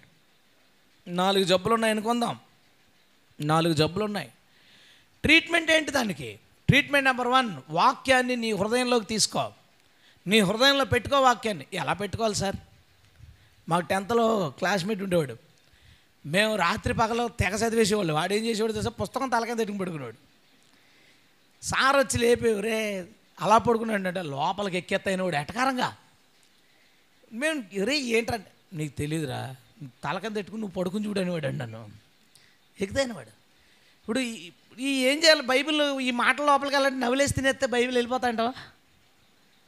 రాశాడు అక్కడ. ఏమని రాశాడంటే, నీవు నా వాక్యమునకు, చూడు అక్కడ రాశాడు, నా మాటలను, నా కుమారుడా నా మాటలను ఆలకించుము. ఫస్ట్ ఏం చేయాలి? వాక్యాన్ని వినాలి, అటెన్షన్గా వినాలి, కేర్ఫుల్గా ఉండాలి, జాగ్రత్తగా వినాలి, పూర్తి ఏకాగ్రత వినాలి. ఇప్పుడు ఒక 40 minutes పైన ప్రసంగం అయింది. ఇందులో 45 నిమిషాలు 100కు 100% విన్నవాళ్ళు సగం మంది ఉంటారు, 90% విన్నవాళ్ళు కొంతమంది ఉంటారు. ఈ 90% ఎందుకు? పిల్లల్ని చూసుకుని, తర్వాత చెమట తుడుచుకుని అలా కొంచెం ఈ పరిస్థితులు. ఒక 50% విన్న వాళ్ళు ఉంటారు. బయట అంతా పాపం కొంతమంది సెక్యూరిటీ ఉంటారు చర్చికి. అలా చర్చిలో ఇలాగ ఈ గుమ్మం దగ్గరికి ఆ గుమ్మం దగ్గరికి అలా తిరుగుతుంటారు. వాళ్ళు ఒక 50% వినగలుగుతారు. కొంతమంది ఏం చేస్తారంటే నడునొప్పి వచ్చేద్దాం వెనకాలకి వెళ్ళి పడుకునో, తర్వాత కాసేపు ఇంటికి వెళ్ళి 2 ముద్దలు తినేసి వచ్చేవాళ్ళు ఒక 20-30% ఉంటారు. చూసారా ఎలా పనిచేస్తుంది? ఒకడి హృదయం బాగుపడాలంటే నా మాటలను శ్రద్ధగా ఆలకించుము. నా కుమారుడా నా మాటలను ఆలకించుము. 100కు 100% వాక్యం వినబడినప్పుడు 100% మాటలు నీ చెవిలోకి వెళ్ళాలి. 100% నువ్వు వినాలి. వాక్యం చెప్పబడుతున్నప్పుడు నువ్వు వినాలి. అది నీతో దేవుడు మాట్లాడుతున్న టైం. ఇన్కేస్ కొన్ని పరిస్థితులు వాళ్ళకి కుదరలేదు, కొన్ని ఎవరు ఫోన్లు ఇబ్బందులు రకరకాలు, ఏదో మైండ్ సరిగా లేదు, అది మళ్ళీ రికార్డ్ అయ్యి యూట్యూబ్లో ఉంటుంది. దాన్ని విను. మన చర్చిలో ఒకడు 2 సార్లు 3 సార్లు మధ్యలో గ్యాప్లు వినేస్తుంటారు వాళ్ళు. ఎందుకంటే ఏది మిస్ అవ్వకూడదు. మళ్ళీ విన్నప్పుడు ఇంకా ఏదో వెళ్ళాల్సింది ఉంది లోపలికి. సో ఆలకించు నా కుమారుడా నా మాటలను ఆలకించు. వాక్యాన్ని హృదయంలో ఎలా పెట్టుకోవాలో ప్రాసెస్ చెప్పాడు. శ్రద్ధగా విను. రెండోది చెవియొగ్గు అంటే యాక్సెప్ట్ చేయదాన్ని. నేను చేస్తానని ఒప్పుకో. చెవియొగ్గు. ఆత్మ చెప్పు మాట చెవిగలవాడు వినుగాక అంటే దాన్ని చేసేవాళ్ళ గురించి చెప్తున్నాడు. చేసేవాళ్ళ గురించి విను, దాన్ని చేయడానికి ప్రయత్నించు. చేస్తాను ప్రభా అని ఒప్పుకో, యాక్సెప్ట్ చేయి, దానికి చెవియొగ్గు, దానికి అంగీకరించు నువ్వు. రెండోది. మూడోది నీ కన్నుల ఎదుటి నుంచి దాన్ని తొలగిపోనేకో. చదువు బైబిల్ని. కళ్ళ ముందంటే చదువు. వినాలి, వినదాన్ని చేయడానికి నిశ్చయం తీసుకోవాలి. మూడోది చదవాలి. ఈ 3 రకాల పనులు నువ్వు చేస్తే వాక్యం నీ హృదయంలో ఉంటుంది. హల్లెలూయా. అల్లా రోజు ఒక అధ్యాయం చదివేసి ఉండదు, లోపల ఉండదు, అది ఎగిరిపోద్ది. ప్రసంగాన్ని ఏలాకోలంగా విని పావు గంట అలా పరలోకం వెళ్ళి వచ్చేస్తారు రెప్పేసేళ్ళు. వీళ్ళకి లోపల ఉండదు, వాక్యం ఉండదు. అలా తిరిగేవాళ్ళు ఉండదు. ఎలా వినేవాళ్ళు అనుకుంటున్నారు? మేము 10 రోజుల నుంచి అన్నం లేనివాడికి అన్నం పెడతామంటే ఎంత కాన్సన్ట్రేషన్గా కూర్చుంటాడో, ఎంత జాగ్రత్తగా కూర్చుంటాడో, అన్నం వడ్డిస్తే ఎంత ఆశగా దాన్ని తింటారో అలా వినేవాళ్ళం వాక్యం. అలా వినేవాళ్ళం. పావు గంట, 20 నిమిషాలు, అరగంట ప్రతి మాట దేవా నువ్వు మాతో మాట్లాడు. అందుకు ఆ మాటలు మా హృదయాల్లో ఉండి మమ్మల్ని బాగు చేసినాయి. దేవుని స్తోత్రం. ఇప్పుడు ఏంటి, ఎక్కడ పడితే అక్కడ వాక్యం. ఒక 5 నిమిషాలు ఒక వాక్యం వింటాడు, ఫార్వర్డ్ చేసుకుని వాక్యం వింటాడు, స్పీడ్ పెట్టుకుని వాక్యం వింటాడు, లేదా పక్క తీసి ఇంకో మెసేజ్ పెట్టుకుంటాడు. ఈ మాత్రం ఇదే నా సీరియస్నెస్ వాక్యం మీద. వినొద్దు అలాగా. నేను అనేది ఏంటంటే అలా వినుకో. విన్నదాన్ని సీరియస్గా కూర్చుని విను, సిన్సియర్గా విను. వాక్యం చెప్పేవాళ్ళు ఉంటారు, ఆన్లైన్లో ఉన్నారు. 2 గంటల సోది బ్యాచ్లు ఉన్నాయి. తర్వాత ఒక సాలిడ్ మెసేజ్ చెప్పేవాళ్ళు ఉన్నారు. అరగంట చెప్పినా 45 మినిట్స్ చెప్పినా సాలిడ్ మెసేజ్ చెప్పేవాళ్ళు. పెట్టకథలు అన్నీ. నీకు ఒక సంతకెళ్తే అన్ని వస్తువులు ఎలా దొరుకుతాయో యూట్యూబ్లో అన్ని రకాల మెసేజ్లు, సోది దగ్గర నుంచి, కల్పితాల దగ్గర నుంచి, పెట్టకథల దగ్గర నుంచి మంచి మెసేజ్ వరకు అన్నీ దొరుకుతాయి. మంచి మెసేజ్ సెలెక్ట్ చేసుకో. మంచిగా ఆధ్యాత్మిక వాక్యం చెప్పే వాళ్ళని సెలెక్ట్ చేసుకో. వాళ్ళ వాక్యం వినేటప్పుడు శ్రద్ధగా విను. వాక్యం పెడతారు, అక్కడ గిన్నెలు తోముతుంది. ఈలో బయట ఎవరో పిలుతుంది, ఇక్కడ వాక్యం వెళ్తుంటుంది. బయటికి వెళ్ళి మాట్లాడేసి వచ్చి మళ్ళీ ఎలా కనెక్ట్ అవుతారు నాకు తెలీదు. వీళ్ళు మళ్ళీ దేవుని స్తోత్రం మళ్ళీ తోముతుంది. ఇదేలాగా ఆలకించు. నువ్వు విను వాక్యాన్ని, శ్రద్ధగా వాక్యాన్ని విని అవును ప్రభా ఇది నేను చెయ్యాలి, నేను ప్రయత్నిస్తాను, నాకు సహాయం చేయి. దేవుడు నీతో ఏ మాట మాట్లాడుతున్నప్పుడు 4 పాయింట్లు చెప్పుకున్నాం మనం ఇందాక. చెప్పినప్పుడు అవును నేను జాగ్రత్తగా ఉండాలి, అవును స్వభావ సిద్ధంగా పడడానికి ఛాన్స్ ఉంది, నేను పరిశోధన చేసుకోవాలి, నేను కొవ్వు లేకుండా. వింటుండగా ఏం చేయాలి? చెవి ఒక్కాలి, దానికి యాక్సెప్ట్ అవ్వాలి, దాన్ని చేయడానికి ప్రయత్నించాలి. తర్వాత నీ పని ఏంటో తెలుసా? రోజు బైబిల్ చదువు. నీ కన్నుల ముందు నుండి దాన్ని తొలగిపోనివ్వకు. అప్పుడు ఏమవుతుందో తెలుసా? వాక్యం చెవిలో నుండి, కళ్ళల్లో నుండి హృదయంలోనికి ప్రవేశిస్తుంది. హల్లెలూయా. చూచుట ద్వారా, చదవడం ద్వారా, విని ఇంట్రెస్ట్గా విని శ్రద్ధగా దానికి చెవి ఒక్కడం ద్వారా అది నీ హృదయంలోకి వెళ్తుంది. ట్యాబ్లెట్ లోపలికి వెళ్ళినట్టు అనమాట. ట్యాబ్లెట్. నీ హృదయానికి ఎన్ని జబ్బులు ఉన్నాయి? ఈరోజు చూసినాయి, ఇంకా ఉన్నాయి, వేరే జబ్బులు ఉన్నాయి. ఇంకా మనకు అంత టైం లేదని 4 జబ్బులు ముఖ్యమైన చెప్తాను. ఈ 4 జబ్బులు ఉన్నాయి కాబట్టి ఖచ్చితంగా ట్యాబ్లెట్ అవసరమా లేదా? ఆ ట్యాబ్లెట్లు ఎలా వేసుకోవాలి? చెవిలోంచి కళ్ళలోంచి వేసుకోవాలి. చెవిలోంచి కళ్ళలోంచి వేసుకుంటే అది హృదయంలోకి వెళ్ళి హృదయంలో ఆ వాక్యం ఉండి చెడిపోతున్నప్పుడల్లా వాక్యం ఏం చేస్తాడు? పోతావు నరకానికి జాగ్రత్త. మరి ఒప్పుకొన చేయను, నీతి గురించి ఒప్పుకొన చేయను. లోపలికి వెళ్ళి దేవుని వాక్యం జీవవాక్యం అది పని చేయకుండా ఉండదు, ఏదో ఒక హెచ్చరికలు జారీ చేస్తూ ఉంటుంది. అలాగో హృదయాన్ని అది కాపాడుతుంది. దేవునికి స్తోత్రం, హల్లెలూయా. నెంబర్ 2, ఇంకో ట్రీట్మెంట్. ట్యాబ్లెట్లు వేసుకుంటే సరిపోతుంది, టానిక్ ఉండాలి కదా, ఓ లిక్విడ్ వెళ్ళాలి కదా లోపలికి. రెండోది, నీ హృదయాన్ని జాగ్రత్తగా కాపాడుకోవడానికి నువ్వు చేయాల్సిన పని ఏంటి? కొరింథీయులకు రాసిన 2వ పత్రిక 1వ అధ్యాయం. కొరింథీయులకు రాసిన 2వ పత్రిక 1వ అధ్యాయం 22వ వచనం. ఆయన మనకు ముద్ర వేసి మన హృదయములలో మనకు ఆత్మానుసంచకరువును అనుగ్రహించి ఉన్నాడు. హల్లెలూయా. ఈ హృదయాన్ని బాగు చేయడం దేవుడు ప్రయత్నాలు చూడు, వాక్యం లోపలికి పంపిస్తాడట. రెండోది ఏంటో తెలుసా? ఆత్మను మన హృదయంలో పెడుతున్నాడు. ఆ ఆత్మ మనకు నవీన స్వభావం కలగజేయనని రాయబడింది. హల్లెలూయా. మన పాత స్వభావ సిద్ధంగా చెడ్డోళ్ళం కదా. ఈ లోపు పరిశుద్ధాత్ముడు లోపలికి వెళ్ళి కొత్త స్వభావాన్ని పుట్టిస్తాడు. పాత స్వభావం చెడిపోయింది, ఇప్పుడు ఏమైంది? కొత్త నేచర్ వచ్చింది, కొత్త స్వభావం వచ్చింది, కొత్త వ్యక్తిత్వం మన హృదయానికి వచ్చింది. దేని ద్వారా? పరిశుద్ధాత్మ ద్వారా. పరిశుద్ధాత్మను పొందుకొని పరిశుద్ధాత్మని హృదయంలో నిలిచి అది నడిపించాలి. ఎప్పుడూ పరిశుద్ధాత్మ మన శరీరాన్ని అల్లల్లాడించి వదిలేసే అలాగా అంతతో ఆగొద్దు. ఇప్పుడు పరిశుద్ధాత్ముడు ఎక్కడ నివసిస్తాడో మనకు తెలుసు కదా. ఎక్కడ? దేహంలోను హృదయంలోను. దేహంలో పనిచేయడం మనకు అర్థమవుతుంది, మరి హృదయంలో అదే నవీన స్వభావం. హల్లెలూయా. పరిశుద్ధాత్మ మనలో నవీన స్వభావం కలగచేయనని బైబిల్ చెప్తుంది. కొత్త స్వభావం మనకి పరిశుద్ధాత్ముడు ఇస్తాడు.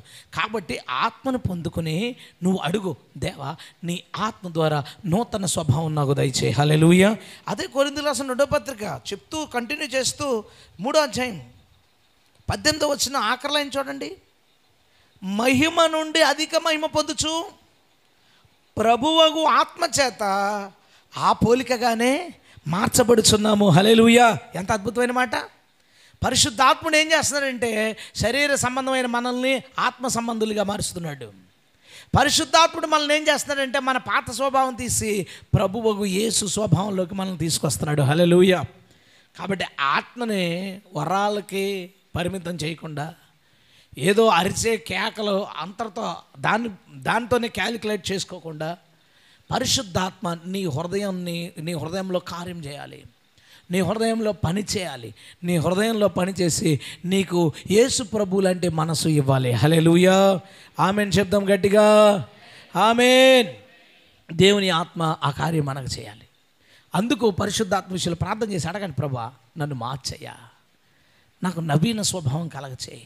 ఆత్మ ఏం చేస్తాడు? లోపలుండి అన్ని విషయాలు నీకు బోధిస్తున్నాడు. రాయబడింది కదా యోహాను రాసిన 2వ పత్రిక 2వ అధ్యాయంలో ఇలా అంటాడు, మీరు పొందిన అభిషేకము సత్యమే, అబద్ధం కాదు. ఆ ఆత్మ అన్నిటిని గురించి మీకు బోధిస్తున్నాడు. లోపలుండి అన్నీ చెప్తున్నాడు. చెవియొగ్గండి, వినండి. ఆత్మ నీతో ఏం మాట్లాడుతున్నాడు, ఆత్మ నీకు ఏం చెప్పాలనుకుంటున్నాడు. ఒక్క నిమిషం కళ్ళు మూసుకునే, ప్రభా ఏం చేయను, వద్దా, ఓకే మానేద్దాం, వెళ్ళొద్దా, మానేద్దాం, ఇంత ఖరీదు వద్దా, మానేద్దాం. నువ్వు ఎవరెవరో వినక్కర్లేదు. విన్నప్పుడు ఈ పాస్టర్ గారు ప్రతిదీ తప్పు అంటాడు, అది తప్పు అంటాడు, ఇది తప్పు అంటాడు. దేవుని ఆత్మను అడుగు, ఇంకా దారుణంగా చెప్తాడు, ఇంకా దారుణంగా చెప్తాడు. ఎందుకు నీకు అవసరమా అని చెప్తాడు.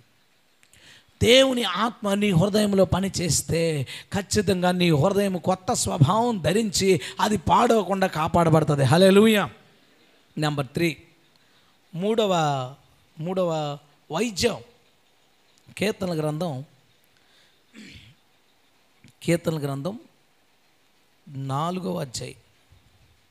హృదయం ఎక్కువ పాడైపోవడానికి అవకాశం ఉండే సమయం ఏంటో తెలుసా? నైట్ పడుకునేటప్పుడు.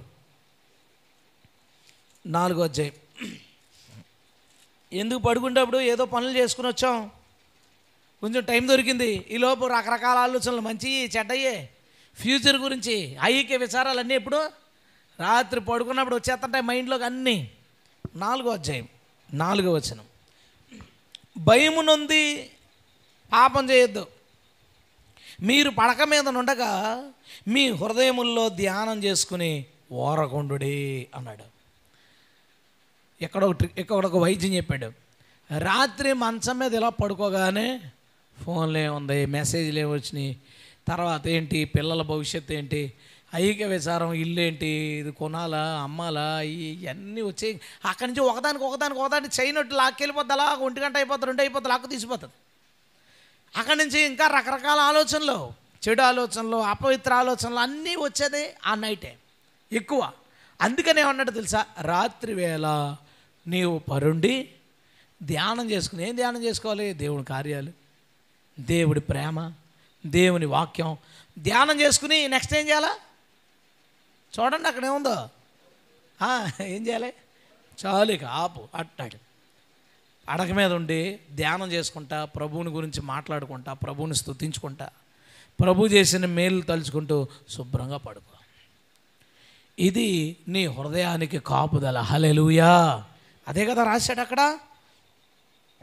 ఊరకుండి మీ హృదయంలో ధ్యానం చేసుకుని ఊరకుండి. అప్పుడు ఏం జరుగుతుంది? భయమునుంది, పాపం చేయం మనం. ఇక ఆ సమయంలో ప్రభువుని మనం మధ్యలోకి తెచ్చినప్పుడు, ఆ ఏకాంత సమయంలో ప్రభువుని మనం తెచ్చుకున్నప్పుడు, ప్రభువు వలన భయంతో మనం పాపం చేయకుండా ప్రశాంతంగా ఉంటాం. ప్రభువుని ధ్యానం చేసుకుని ఇది చాలా ముఖ్యం. రాత్రి పడుకునేటప్పుడు మోకరించి అలా పడక మీద వెళ్ళే ముందు మోకాళ్ళు వేసేయండి, ప్రార్థన చేసుకోండి, ఒక చిన్న పాట పడుకోండి. పడుకునేటప్పుడు ఇంకా నిద్ర రావట్లేదో పాట నేర్చుకోండి, లేదా మంచి పాటనండి, లేదా ఒక వాక్యాన్ని వినండి, లేదా దేవుడు ఆ రోజు నీ జీవితంలో చేసిన కార్యాలని తలంచుకోండి, లేదా ఏదైనా దేవుడికి చెప్పాలంటే చిన్న ప్రేయర్ చేసుకోండి. భయమునుంది, పాపము చేయకూడదు. రాత్రి వేళ పడక మీద మనము దేవుణ్ణి ధ్యానం చేసుకుని ఊరకుండాలి. ఎందుకంటే దేవుడట రాత్రులు ప్రతి ఒక్కరి దగ్గరికి వచ్చి అబ్జర్వ్ చేస్తాడట. ఏం ఊరికినే మాట కదా, రిఫరెన్స్ చూపిస్తాను మీకు. అదే కీర్తనల గ్రంథం 17వ అధ్యాయం 3వ వచనం. రాత్రి వేళ నీవు నన్ను దర్శించి నా హృదయమును పరిశీలించితివి. ఉందా? ఇప్పుడు రాత్రి వచ్చి ఉదయాన్ని పరిశీలించేటప్పటికి మన దగ్గర మొత్తం అపవిత్రత, ఐహిక విచారం, గొడవలు అన్ని లిస్టులో వచ్చేయకూడదు. హృదయాన్ని పరిశీలించగానే ప్రార్థన, పాట, ధ్యానం. సరేలే పడుకో అవుతారా, బాగానే ఉంది ఈరోజు. రాత్రి వేళ ఆయన మన హృదయాన్ని పరిశీలిస్తాడు. ఎందుకంటే ఎక్కువ మనం తప్పుదారులకు వెళ్ళడానికి అవకాశం ఉన్న సమయం అది. ఖాళీ అయిపోయాం కాబట్టి ఆ ఛాన్స్ని సాతాను వాడుకుంటాడు, లేదా నీ శరీరచలు వాడుకుంటాయి, లేదా నీ మోసపూరితమైన హృదయం వాడుకుంటుంది.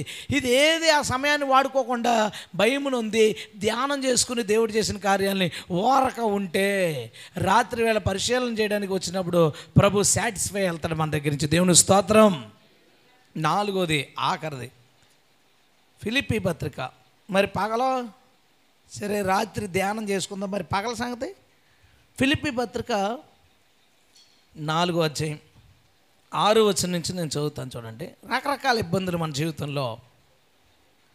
దేనిని గూర్చియు చింతపడకుడి, కానీ ప్రతి విషయంలోనూ ప్రార్థన విజ్ఞాపనముల చేత కృతజ్ఞతాపూర్వకంగా మీ విన్నపాలను దేవునికి తెలియజేయండి. దానిపైన కూడా 4వ వచనం ఇంకో విషయం కూడా చెప్పాడు. ఎల్లప్పుడూ ప్రభువునందు ఆనందించుడి. మరలా చెప్పుతున్న ఆనందించుడి అంటే ఆనందమేమో ప్రభువునందు, బాధలేమో ప్రభువుకి. అర్థమైందని నేను చెప్పింది. 4వ వచనంలో మీరు ఆనందించాలంటే ప్రభువులో ఆనందించండి, ప్రభువుకు సంబంధించిన వాటిలో ఆనందించండి. బాధలు వచ్చినాయా, చింతపడద్దు. ప్రతిదీ ప్రార్థన విజ్ఞాపన పూర్వకంగా కృతజ్ఞతాపూర్వకంగా ప్రభువుకి తెలియజేయండి. అప్పుడు సమస్త జ్ఞానమును మించిన దేవుని సమాధానం యేసుక్రీస్తు వలన మీ హృదయములకును మీ తలంపులకును కావలి ఉండును. హల్లెలూయా. ట్రిక్స్ అర్థమైనాయి మీకు? 2 హృదయం లోపలికి పంపేయండి. ఏంటా 2? వాక్యము, ఆత్మ. అయ్యో అలా క్వశ్చన్ మార్క్ వేసుకుని చూసారంటే ఈ పాయింట్లో ఏముందని చూస్తున్నారా? అమ్మమ్మ. 2 హృదయంలోకి పంపేయాలి, వాక్యాన్ని, ఆత్మని. లోపల నుంచి చెడిపోకుండా కొత్త స్వభావాన్ని, మార్పుని అవి తీసుకొస్తాయి. 2 బయట నుంచి ప్రొటెక్షను. ఏంటి? రాత్రి వేళ దుస్తులు మన మీద దాడి చేయకుండా ధ్యానం చేసుకుని ఊరకుంటాం. మిగతా సమయం ఆనందించేటప్పుడు ప్రభువునందు ఆనందిస్తూ, బాధ వచ్చినప్పుడు ప్రభువుకు చెప్పుకుంటూ, కృతజ్ఞతాపూర్వకంగా ప్రభువుకు చెప్పుకుంటే సమస్త జ్ఞానమునకు మించిన సమాధానము, దేవుని సమాధానం యేసుక్రీస్తు ద్వారా మన హృదయానికి, మన తలంపులకి ప్రొటెక్షన్గా ఉంటాయి.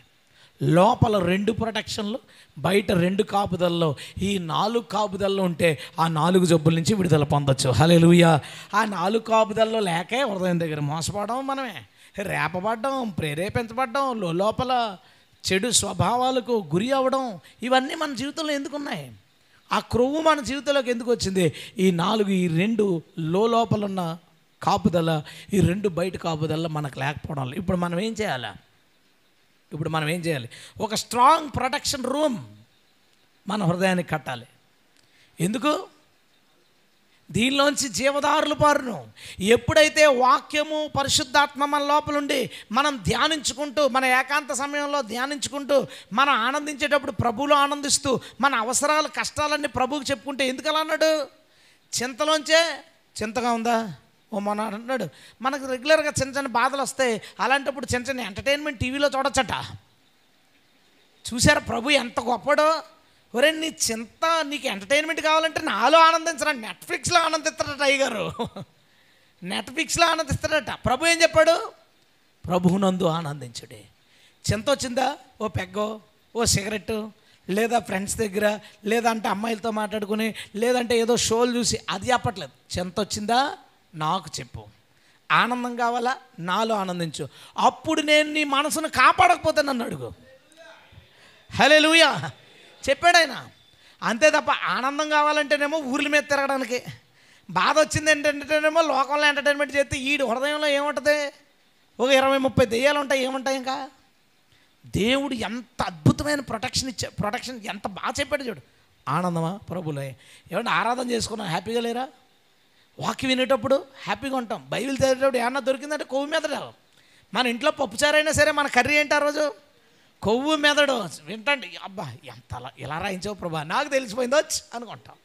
ఎంత నా ఆనందం ఇంకా చూడాలి. నాకు పట్టపగ్గాలు ఉండవు. చదివేటప్పుడు ఏదైనా పాయింట్ తెలిసిందంటే, ఇక్కడ రాయించావు ప్రభా ఆ కల్ట్ గురించి, అయ్యో ప్రభా నువ్వు మామూలు. ఇంకా ఆనందం నాకు ఎప్పుడు చెప్పాలో ఆరాటం ఉంటుంది. దేవుడు మన హృదయాన్ని కాపాడుకోవడానికి, అంటే ప్రభా మరి నా హృదయం ఇలాంటిది ఇచ్చావేంటి అని దేవుణ్ణి ప్రశ్నించకుండా ఉండడానికి, పండు తిని మన హృదయాన్ని మనం చెడగొట్టుకున్నా, దేవుడు మాత్రం మన హృదయాన్ని కాపాడుకోవడానికి వాక్యాన్ని పంపించి, పరిశుద్ధాత్మను పంపించి, మన జీవితాల్లో కార్యాలు చేస్తూ వాటిని ధ్యానించుకోమని చెప్తూ, నువ్వు ఆనందించాలంటే నాలో ఆనందించు, బాధ ఉంటే నాకు చెప్పు, నేను నీ హృదయాన్ని, నీ తలంపుల్ని కాపాడుతానని ప్రభు చెప్తున్నాడు. పాడు చేసుకున్నది మనం బాగు చేయాలనుకుంటుంది ప్రభు. హల్లెలూయా. ఈరోజు నువ్వు లోబడితే చాలు.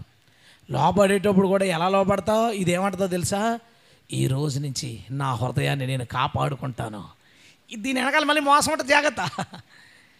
ఈ రోజు నుంచి నేను స్ట్రాంగ్ రూమ్ బిల్డ్ చేసుకుంటాను. ఒక వజ్రాన్ని దాచుకునేటప్పుడు లాకర్లు ఎలా దాచుకుంటామో అలాగా చాలా జాగ్రత్తగా నా హృదయాన్ని దాచుకుంటానని నువ్వు అనుకుంటున్నావు. చూసావా? లోతుగా అనుకో, లేకపోతే అది కూడా మోసమే.